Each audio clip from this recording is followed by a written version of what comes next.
Buenas tardes, bienvenidos de nuevo a Negocios Televisión, bienvenidos al espacio informativo. Miramos de nuevo a la actualidad, a las últimas horas, pendientes de todo lo que está ocurriendo un día más en Oriente Medio, pendientes también de la embajada de Israel en La Haya. Acaba de ser evacuada después de ser atacada con un objeto incendiario. Enseguida les contamos todo esto y miramos también de nuevo a las tensiones entre Rusia y Francia, a las palabras de Vladimir Putin hace apenas unos minutos, después de las elecciones del pasado fin de semana, después de su victoria aplastante. Dice que es un mensaje, claro, un mensaje evidente hacia Occidente de la fuerza de Rusia. Hablaremos también a Jens Stoltenberg, el secretario general de la OTAN, hablando en los últimos minutos, diciendo que a pesar de algunas pérdidas que dice que ha habido en Ucrania, Rusia sigue, en concreto Putin, con sus objetivos bélicos. Empezamos mirando a Israel, a la embajada de Israel en La Haya. Ha sido evacuada después de que un sospechoso le arrojara un objeto prendido de fuego, es lo que confirmaba este jueves el Departamento de Policía de la ciudad. La policía tuiteó que el intento de agresión se produjo a eso de las 10:50 hora local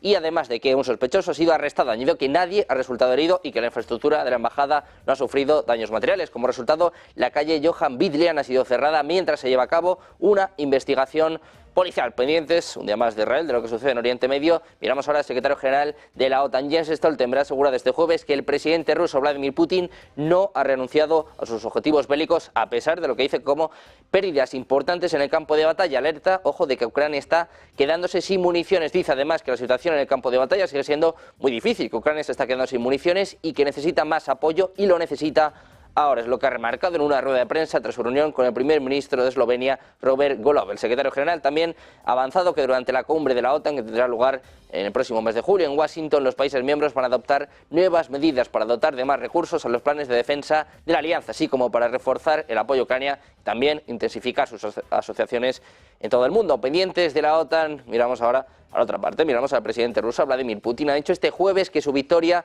en las recientes elecciones demostraron que Rusia tiene confianza en sí misma, en su fuerza y en su futuro. Ha marcado la campaña como elegir el camino que Rusia va a tomar a continuación. Dice, es elegir el futuro para nosotros y también para nuestros hijos. Ha agradecido a sus votantes y dijo que la confianza requiere de un compromiso y una eficiencia aún mayores. Dice, tanto de mi parte, personalmente, como de todo nuestro equipo. Ha prometido implementar los proyectos y programas nacionales a gran escala que esbozó en su conferencia anual, que como saben tuvo lugar en diciembre. Pendientes de Putin, del presidente ruso, miramos ahora a los dos nuevos ejércitos que va a crear Rusia antes de fin de año. Es lo que anunciaba el ministro de Defensa del país, mientras crecen los temores de que Moscú esté planeando una guerra con la OTAN o viceversa. El miércoles anunciaron planes para aumentar las capacidades militares convencionales de Rusia, diciendo que habían formado un equipo de ejército y una división autorizada. Además, también han dicho que el ejército ruso planea formar 2 ejércitos de armas combinadas y 14 divisiones, así como 16 brigadas para finales de este año. El Instituto para el Estudio de la Guerra ha señalado que el año pasado Rusia había formado 2 nuevas CAA, la 25 y la 18. Pendientes de Rusia, de la OTAN, terminamos mirando en este caso Argentina. El director de la CIA, que está ya en concreto en Argentina, según apuntan, William Barr ha llegado ya a Argentina y se ha reunido en la Casa Rosada cara a cara con el jefe del gabinete, con Nicolás Posé, una nueva señal del estrecho acercamiento de la relación bilateral entre Argentina y Estados Unidos desde la toma por parte de Javier Milei. Barr, diplomático de carrera que llegó a ser el número 2 del Departamento de Estado durante el gobierno de Barack Obama, ha llegado a Argentina este miércoles en medio del fuerte temporal en Buenos Aires. Después de la visita a Brasil fue recibido por Silvestre Sibori, el jefe de la Agencia Federal de Inteligencia, y luego cruzó a la Casa Rosada para ver a Posé, según confirmaron fuentes oficiales. Pendientes de Argentina, de Rusia, de la OTAN, de Ucrania. Vamos a seguir con toda la actualidad. Seguimos con las últimas horas en Negocios Televisión.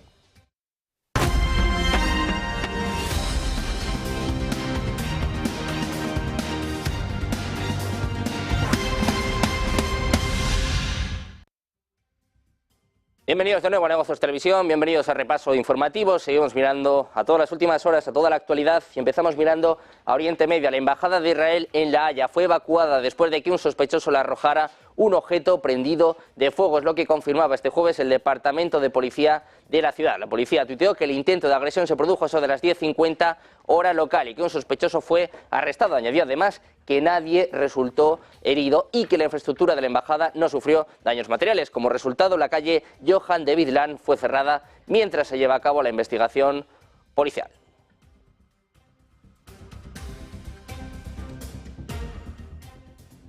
Seguimos mirando a Israel. Las fuerzas de defensa israelíes ordenaron a todos los civiles actualmente ubicados en el complejo médico de Al-Shifa, en la ciudad de Gaza, que evacuaran para evitar sufrir un ataque aéreo, es lo que informaba Al Jazeera este jueves. El medio, además, ha añadido que dadas las tácticas de bombardeo implementadas en el hospital y las zonas cercanas, las FDI buscan demoler el centro por completo. Mientras tanto, además, las FDI están agregando que acabaron con la vida de al menos 140 miembros de Hamas, que se escondían, según dice Israel, en este hospital. También afirmó haber encontrado allí escondites de armas y diferentes equipos militares. Miramos al primer ministro israelí, Benjamin Netanyahu, ha asegurado en un discurso online ante los senadores republicanos estadounidenses que Israel va a continuar sus esfuerzos para derrotar al grupo militante de Hamas en la Franja de Gaza. El líder conservador hablando con los republicanos por videoconferencia casi una semana después de que el líder de la mayoría demócrata del Senado, Chuck Schumer, pronunciara un discurso en el Senado calificando a Netanyahu de obstáculo para la paz e instando a nuevas elecciones en Israel. Según analiza Reuters, la reunión del miércoles subrayó la politización de la política de Washington hacia Israel. Netanyahu ha estado alineado durante mucho tiempo con los republicanos que acusan a Schumer de intentar derrocar al líder israelí.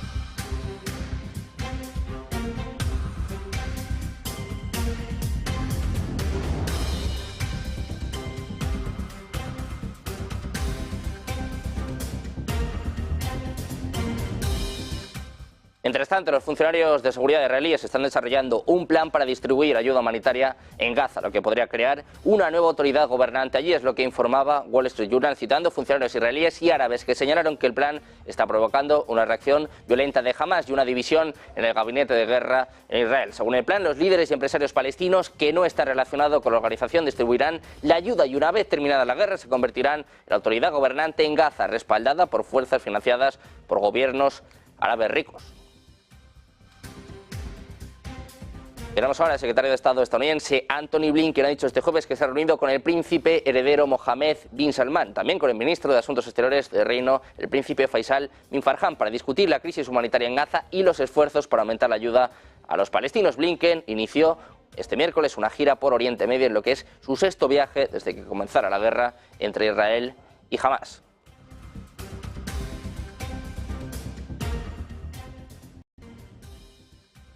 Miramos también al secretario general de la ONU, a Antonio Guterres, dice que nada justifica lo que hizo Hamas y que hoy en día más de la mitad de la población se enfrenta a un hambre catastrófica. Dice que esto no tiene precedentes y que empeora día a día. Escuchamos. Nothing justifies the abhorrent acts of Hamas on October 7, and nothing justifies the collective punishment of the Palestinian people. Today, more than half of the population, over 1 million people, are facing catastrophic hunger, according to the scientific classification that was recently published. And so we must act now before it is too late. I call on the Israeli authorities to ensure complete and unfettered access for humanitarian goods throughout Gaza and for the international community to fully support our humanitarian efforts. Un día más también miramos al Mar Rojo y es que el ejército estadounidense y las fuerzas de la coalición han destruido drones hutíes y buques de superficie no tripulados. El ejército estadounidense y las fuerzas de la coalición destruyeron este miércoles un vehículo aéreo no tripulado y un buque de superficie no tripulado lanzado por los hutíes de Yemen en el Mar Rojo. Es lo que decía el Comando Central de Estados Unidos en un comunicado, añadiendo que no se reportaron heridos ni daños a barcos estadounidenses o de la coalición.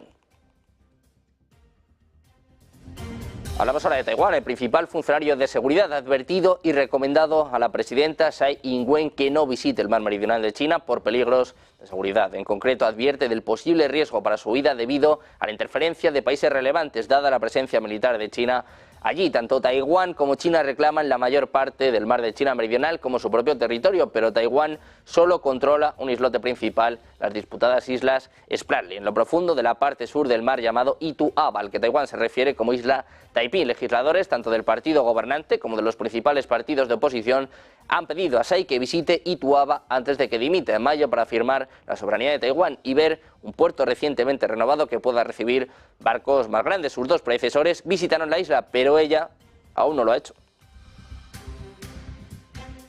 Miramos de nuevo a Estados Unidos. Ha reiterado su apoyo a Ucrania. Promete la ayuda financiera estancada. Con esa misiva ha enviado a uno de sus principales responsables en el país, al consejero de Seguridad Nacional, Jake Sullivan. Realizó una visita sorpresa a Kiev y ha prometido que la Cámara de Representantes de Estados Unidos aprobará un paquete de ayuda de 60.000 millones de dólares para Ucrania. Afirmaba que no era necesario idear otros planes para conseguir la ayuda que el país necesita. La visita de Sullivan pretendía tranquilizar a Ucrania sobre el futuro de la ayuda estadounidense estancada desde hace meses. El presidente de la Cámara de Representantes, Mike Johnson, se ha negado a actuar sobre un paquete de 95.000 millones de dólares aprobado por el Senado, que incluye ayuda para Ucrania, Taiwán e Israel. En el tercer año de conflicto, las tropas ucranianas luchan por superar la escasez de municiones y de personal. Mientras tanto, las fuerzas ucranianas, como saben, han sufrido varios reveses, lo que ha generado la preocupación ante la opción de que Rusia se pueda imponer a Ucrania, a Kiev, antes del verano.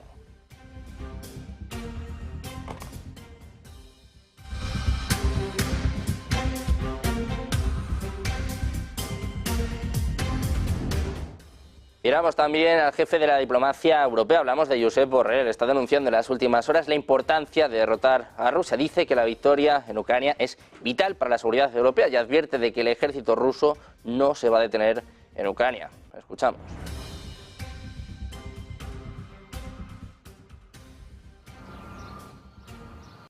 Rejecting the aggressor is essential for our security.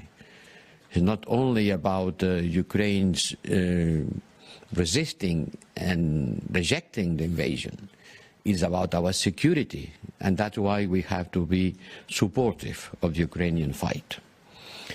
If Putin were to conquer Ukraine, Ukraine had to wave the white flag. If Ukraine had to surrender, then a puppet regime will be installed in Kyiv. Ukrainian people will be crushed, and the Russian army will be in our borders. And we could be sure that they will not be stopped.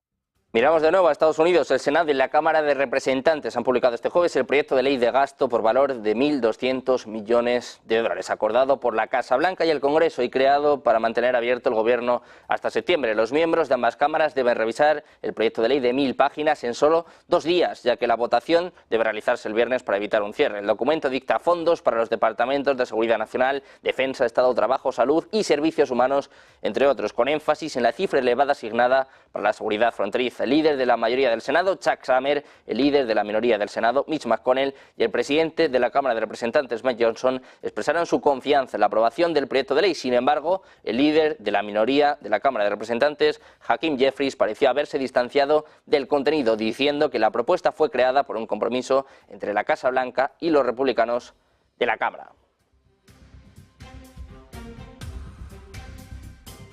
De Estados Unidos pasamos a Europa, pasamos a hablar de la presidenta de la Comisión Europea, de Ursula von der Leyen. Ha dicho en la cumbre de energía celebrada en Bruselas este jueves que la energía nuclear necesita el apoyo de los gobiernos europeos para garantizar que haya financiación disponible y que la contribución de la energía nuclear a la seguridad eléctrica sea valorada y remunerada adecuadamente. Dijo que la energía nuclear puede proporcionar un ancla confiable para los precios de la electricidad y reducir la dependencia de la Unión Europea de la energía rusa, así como ayudar en la transición para abandonar los combustibles fósiles. Von der Leyen criticó a la industria de la energía nuclear, afirmando que la construcción de nuevas plantas ha generado importantes costes adicionales y excesos con demasiada frecuencia. Les está a mostrar más disciplina. También ha pedido a los Estados miembros de la Unión Europea que consideren cuidadosamente sus opciones antes de cerrar plantas nucleares. Dice que ampliar la operación segura de la flota nuclear actual es una de las formas más baratas de asegurar energía limpia a escala y que puede ayudar a allanar un camino rentable hacia el cero neto. Miramos ahora a Hungría con la cuestión de los activos rusos congelados. Sigue, desde luego, creando mucha controversia y ojo lo que está apuntando el medio Deutsche Welle. Dice que es poco probable que la Unión Europea llegue a un acuerdo sobre el uso de los ingresos de los activos congelados rusos para la compra de armas para las Fuerzas Armadas ucranianas en la cumbre del 21 y 22 de marzo debido a la posición de Hungría. Según un alto funcionario europeo, la mayoría de los países miembros de la asociación abogan porque estos fondos se utilicen para armas y municiones. Sin embargo, Hungría se opone a esto y subraya que los ingresos procedentes de los activos deberían destinarse a todo menos a armas. La Comisión Europea aprobó anteriormente una propuesta para utilizar los ingresos de los activos rusos congelados para apoyar a Ucrania y ahora se va a considerar en la cumbre de la Unión Europea del 21 al 22 de marzo. Miramos ahora a la OTAN. A su secretario general, a Jens Stoltenberg, ha asegurado este jueves que el presidente ruso Vladimir Putin no ha renunciado a sus objetivos bélicos, a pesar de lo que califica como importantes pérdidas en el campo de batalla. Alertó de que Ucrania se está quedando sin municiones. Añade que la situación en el campo de batalla sigue siendo muy difícil, que Ucrania se está quedando sin municiones, por lo que necesita aún más apoyo y lo necesita ahora. Escuchamos. Despite major losses, President Putin has not given up his war aims. The situation on the battlefield remains very difficult. Ukraine is running out of ammunition, so Ukraine needs even more support, and they need it. El secretario general también avanzó que durante la cumbre de la OTAN, que tendrá lugar en el mes de julio en Washington, los países miembros adoptarán nuevas medidas para dotar de más recursos a los planes de defensa de la alianza, así como para reforzar el apoyo a Ucrania e intensificar sus asociaciones en todo el mundo. Seguimos mirando a la OTAN. Está en conversaciones para asumir algunas de las responsabilidades de Estados Unidos en relación con la coordinación de la asistencia a Ucrania y transferirlas del Pentágono a la alianza. Es lo que está informando Semafor este jueves, citando a 3 funcionarios occidentales familiarizados con este asunto. Según el informe, la OTAN tiene intención de finalizar las conversaciones en julio, cuando se celebrará su cumbre anual en Washington. Además, las fuentes revelaron que el factor clave para que la alianza asuma algunos deberes estadounidenses es la opción de que Donald Trump regrese a la Casa Blanca y cambie la política oficial de Washington sobre Ucrania y la OTAN. Anteriormente, Trump prometió resolver la guerra entre Rusia y Ucrania poco después de ganar la presidencia, sin especificar, eso sí, cómo tenía pensado hacerlo. Miramos ahora al presidente de Rusia, Vladimir Putin. Ha dicho este jueves que su victoria en las recientes elecciones presidenciales demostró que Rusia tiene confianza en sí misma, en su fuerza y en su futuro. Enmarcó la campaña como elegir el camino que Rusia tomará a continuación. Dice elegir el futuro para nosotros y nuestros hijos. Putin agradeció a sus votantes y dijo que su confianza en él requiere un compromiso y una eficiencia aún mayores. Decía, tanto de mi parte personalmente como de todo nuestro equipo. Prometió además implementar los proyectos y programas nacionales a gran escala que esbozó en su conferencia anual en diciembre.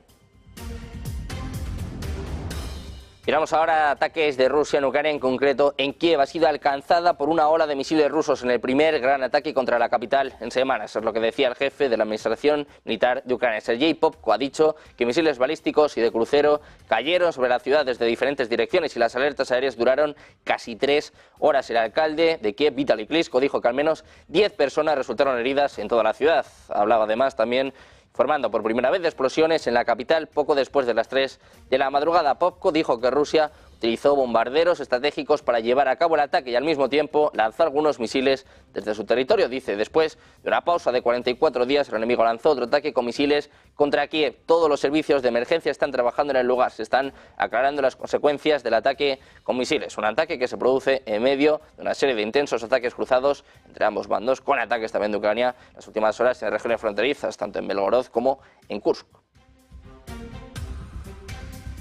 El portavoz del Kremlin, Dmitry Peskov, ha dicho este jueves que Rusia va a utilizar todos los mecanismos legales disponibles para oponerse al uso por parte de la Unión Europea de los activos rusos que fueron congelados tras el inicio del conflicto con Ucrania. Añadió que el gobierno ruso también elegirá su respuesta en la medida que corresponda a sus intereses. A principios de esta semana, como les contamos, el máximo diplomático de la Unión Europea, Josep Borrell, dijo que presentará una propuesta para utilizar activos rusos congelados para comprar ayuda militar para Ucrania e impulsar la industria defensiva de la Unión. Peskov también ha comentado sobre la decisión del banco comercial Seiyan Chousu de cortar los lazos con todas las empresas rusas y bielorrusas. Afirma que es poco probable que la cuestión afecte las relaciones entre Rusia y China. Decía, gracias al alto nivel de nuestras relaciones, gracias a la naturaleza especial de nuestras relaciones, tenemos el potencial necesario para superar estas dificultades.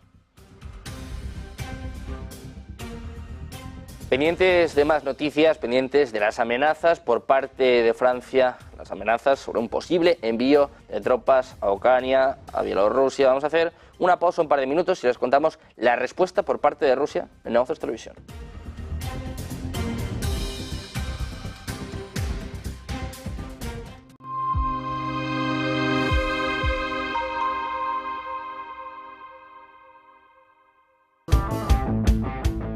Negocios Televisión organiza la primera edición de la gala Influyentes de la Movilidad, en colaboración con Ganbam y con el apoyo de RACE. Una cita donde contaremos con los referentes del sector. Reconoceremos la labor de una decena de personalidades por su visión y aportación al desarrollo y divulgación del ecosistema de la movilidad. Influyentes de la Movilidad. El 11 de abril en el circuito de Madrid-Jarama-RACE. Con el patrocinio de Kia y Cepsa.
Ya estamos de vuelta en Negocios Televisión, seguimos mirando a la actualidad, a las últimas horas, una actualidad que viene marcada en las últimas semanas entre las tensiones entre Rusia y Francia, las declaraciones de Emmanuel Macron a finales de febrero, sin descartar el envío de tropas a Ucrania, amenazando directamente a Rusia y obteniendo ciertas respuestas, sobre todo cierta presión en torno a Vladimir Putin. Hablamos de la televisión rusa, de una de sus presentadoras más célebres, hablamos de Katerina Zugaeva, dice que esto ya no tiene gracia, es lo que apunta la presentadora de la televisión estatal rusa, una propuesta de Emmanuel Macron, como saben, de enviar tropas a Ucrania está empezando a crear cierta controversia en Rusia. Como recoge Newsweek, la alarma es evidente y por eso han exigido contundencia a Putin. Le decían literalmente, por favor, haz algo. Los aviones vuelan sobre Ucrania, los HIMARS vuelan, afirmaba Zugaeva. ¿Entiendes que Macron se ha vuelto loco y va a enviar tropas a Ucrania? Concluyó que sus hijos serán asesinados. Dice, el enemigo es fuerte, no es decadente. Quiero que tomemos a Macron en serio. Hace apenas unas semanas el presidente francés insistió en que el despliegue de tropas en Ucrania es una opción más entre las posibles respuestas a la guerra. Durante su intervención en una entrevista en la televisión francesa, Macron dijo que para tener la paz en Ucrania no se puede ser débil.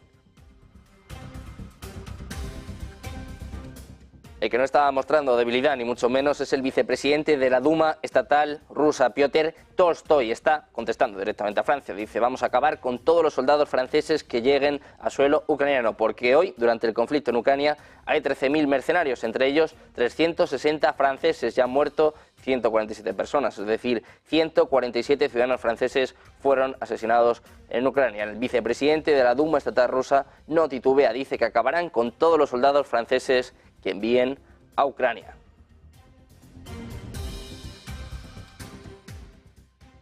Los servicios de inteligencia de Reino Unido han afirmado este jueves que el ejército de Rusia ha logrado avances mínimos durante las últimas semanas en el marco de su ofensiva en la provincia ucraniana de Donetsk, situada en el este del país y epicentro de las operaciones de las tropas rusas. Dice que las fuerzas rusas siguen centrando sus operaciones en la provincia de Donetsk con avances mínimos, antes de detallar que Moscú ha intentado expandir las áreas de control al noroeste de la ciudad de Donetsk y muy probablemente está intentando tomar varias localidades, incluida Orlivka, Tonenke, Pervomaiske y Nevels, que así ha recalcado que los avances rusos han ralentizado durante las últimas semanas, probablemente en parte, dice, por las grandes pérdidas sufridas durante la campaña contra Avdiivka, la ciudad tomada por tropas rusas en febrero de 2022.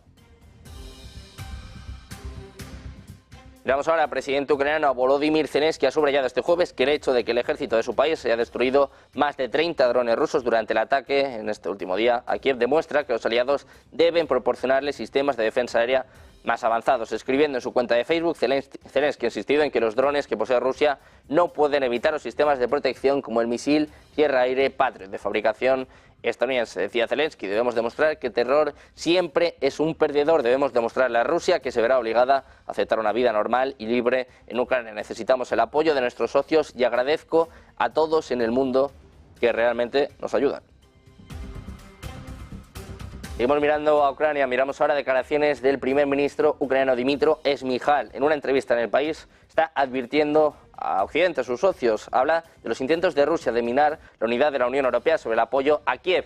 Ha sorprendido al primer ministro, ha dicho, no pedimos tropas a nuestros socios europeos, sino instructores militares. En su entrevista en El País apunta a que la Unión Europea suenan cada vez más alertas sobre la amenaza rusa, pero 2 años después del inicio del conflicto, el primer ministro ucraniano Denis Šmyhal ha sido claro, señalando que Rusia ya lleva a cabo una guerra híbrida en los países de la Unión Europea con ciberataques y otras actividades. Se ha reunido en la cúpula de las instituciones comunitarias, advirtiendo de que este año es crucial para la Unión Europea, con las elecciones que tendrán lugar en junio al Parlamento Europeo y también las elecciones de noviembre en Estados Unidos. Ucrania advierte, dice que no piden tropas a sus socios europeos, en alusión a las palabras de Emmanuel Macron, sino que lo que quieren son instructores militares.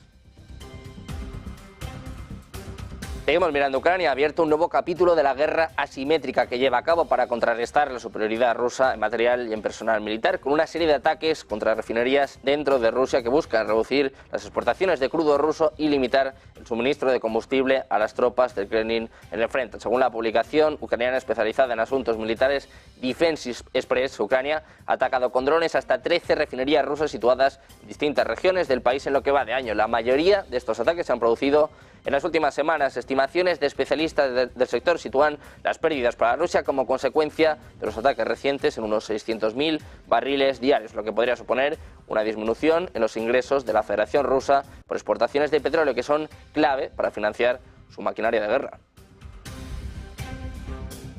Miramos ahora a Letonia. Los Estados miembros se están preparando para poner sus economías en una vía militar. Es lo que ha dicho a Deutsche Welle el ministro letón de Asuntos Exteriores, Krišjānis Kariņš. Dice que la OTAN se está moviendo en esa dirección. Cuando se le preguntó si la OTAN estaba avanzando hacia una economía de guerra, añadió que desde el inicio de la operación militar especial de Rusia en Ucrania, los países de la OTAN han aumentado significativamente sus inversiones en el sector de defensa. De hecho, el pasado 14 de marzo, el propio secretario general de la OTAN, Jens Stoltenberg, presentó su informe anual sobre la seguridad de la OTAN, afirmando que los miembros europeos de la alianza y Canadá van a invertir en defensa 470.000 millones de dólares en 2024, lo que representa el 2% de su PIB total. Miramos ahora a Argentina. Javier Milei, el director de la Agencia Central de Inteligencia estadounidense William Burns, que ha llegado a Argentina y se ha reunido en la Casa Rosada cara a cara con el jefe del gabinete Nicolás Posse, en una nueva señal del estrecho acercamiento entre Argentina y Estados Unidos desde la toma del poder por parte de Javier Milei. Burns, un diplomático de guerra que llegó a ser número 2 del Departamento de Estado durante el gobierno de Barack Obama, llegó a Argentina este miércoles en medio del fuerte temporal Buenos Aires tras una visita a Brasil, recibido por Silvestre Sibori, jefe de la Agencia Federal de Inteligencia, y luego llegó a la Casa Rosada para ver a Posse, según confirmaban fuentes oficiales.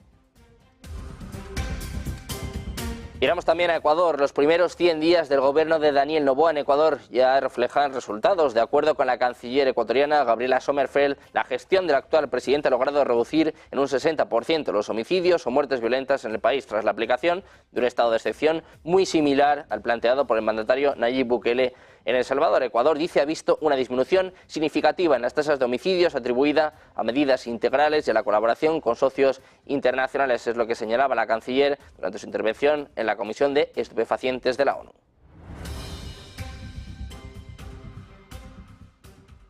Miramos ahora al Banco de Inglaterra. Ha anunciado este jueves que mantendrá su tipo de interés clave en el 5,25%. Uno de los miembros del Comité de Política Monetaria votó a favor de reducir la tasa en 25 puntos porcentuales, en 0,25. La política monetaria tendrá que seguir siendo restrictiva durante un tiempo suficiente para que la inflación vuelva al objetivo del 2%, es lo que decía el Banco de Inglaterra, señalando que aún podría ser restrictiva incluso si se recorta la tasa, dado que estaba empezando desde un nivel ya de por sí restrictivo. El Banco de Inglaterra dijo que está dispuesto a ajustar la política monetaria dependiendo de los datos entrantes para devolver la inflación al objetivo del 2% de forma sostenible. Dijo además que continuará monitoreando la economía, incluyendo una serie de medidas de la rigidez subyacente de las condiciones del mercado laboral, el crecimiento de los salarios y la inflación de los precios de los servicios.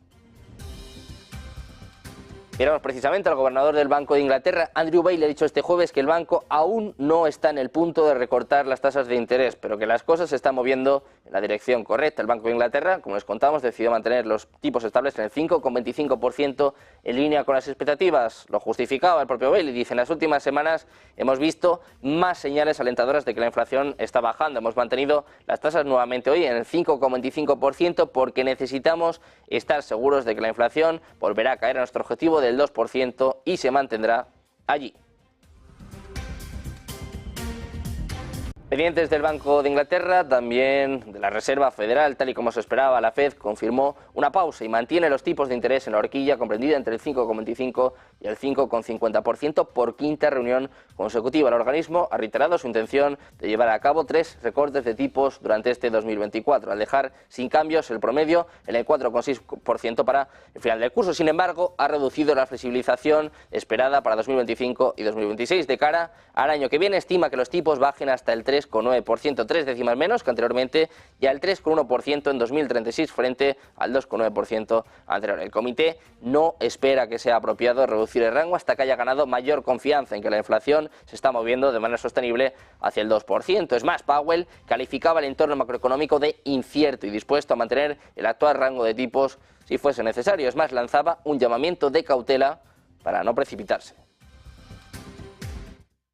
El pivote Powell no se ha mojado por el momento. En su comparecencia, el jefe de la FED señalaba que no han tomado decisiones sobre reuniones futuras, por lo que no descartaba nada para el encuentro de mayo. Por supuesto, el movimiento, según ha reiterado, irá ligado a la batalla inflacionaria y subrayaba que la economía para la obtención del objetivo de la inflación del 2% sigue siendo muy incierto, pero que los últimos datos que han empeorado los pronósticos no cambian el hecho de que la inflación se modera gradualmente. Powell reiteraba el discurso, el de que los tipos están probablemente en el techo de este ciclo y que si las condiciones económicas se mantienen, será apropiado recortar tipos en algún momento este año.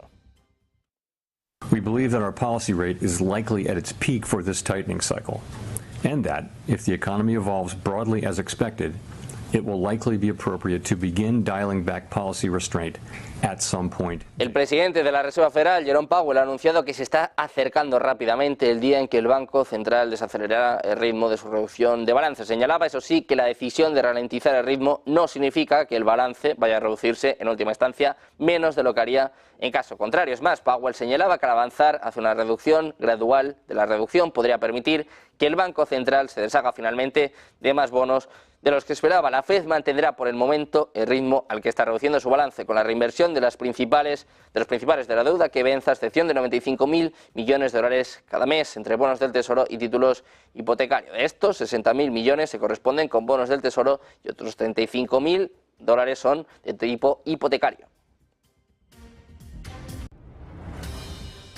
Miramos también al gráfico de puntos, nos fijamos en el dot plot y es que la FED ha mejorado mucho su previsión de crecimiento para 2024, al tiempo que aumenta también la de los 2 próximos años. En diciembre esperaba un avance del PIB real del 1,4% este año, ahora lo eleva al 2,1%. De cara a 2025 y 2026 espera que el crecimiento se mantenga en el 2% frente a las expectativas de diciembre que apuntaban al 1,8% y el 1,9% respectivamente. La FED ha mantenido sus previsiones con pocos cambios. La revisión más destacable que se ha producido es la del indicador de inflación subyacente para el año 2024, que ha pasado del 2,4% esperado en diciembre hasta el 2,6%, lo que vuelve a reiterar la idea de que la última milla de los precios se resiste. Para 2025 el organismo espera un avance del 2,2%, tanto en la inflación subyacente como en la general, y prevé que en 2026 ya se consiga alcanzar el objetivo de inflación del 2% según ambos indicadores.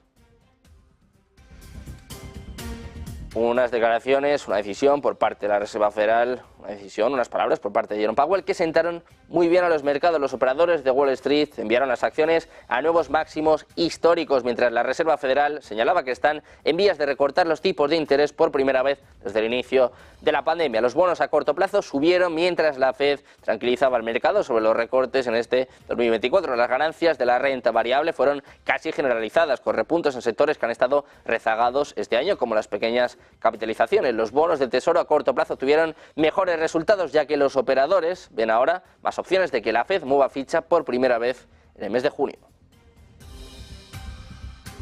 Hablamos ahora de Alemania, de la actividad en el sector privado alemán. Se aceleró en el mes de marzo con el índice preliminar de producción PMI compuesto llegando a los 47,4 puntos frente a los 46,3 de febrero y alcanzando un máximo de 3 meses, es lo que revelaban S&P Global y Hamburg Commercial Bank en su informe preliminar publicado este jueves. El índice preliminar de producción PMI manufacturero aumentó desde los 42,3 puntos hasta los 42,8 el mes anterior, alcanzando un máximo de 2 meses, mientras que el PMI preliminar manufacturero cayó de los 42,5 puntos a los 41,6, alcanzando un mínimo de 5 meses. Mientras tanto, el índice preliminar de actividad empresarial PMI de servicios mejoró de los 48,3 puntos de febrero a los 49,8, su máximo de 6 meses. El economista jefe de la HCOP dice que Alemania no está volviendo a la normalidad. Dice que el sector manufacturero cerró el primer trimestre de 2024 con un ritmo de contracción desconcertante, haciéndose eco de los problemas del mes anterior. Por el contrario, el sector servicios ha logrado mantenerse firme, manteniendo la actividad al nivel más bajo. En general, Alemania se encuentra ahora al borde de una recesión técnica, es lo que decía el economista jefe de la HCOP. Pendientes de más noticias, pendientes de la situación económica de Alemania, de una recuperación que parece que se sigue retrasando. Vamos a hacer una pausa de 2 minutos y enseguida se lo contamos en Negocios Televisión.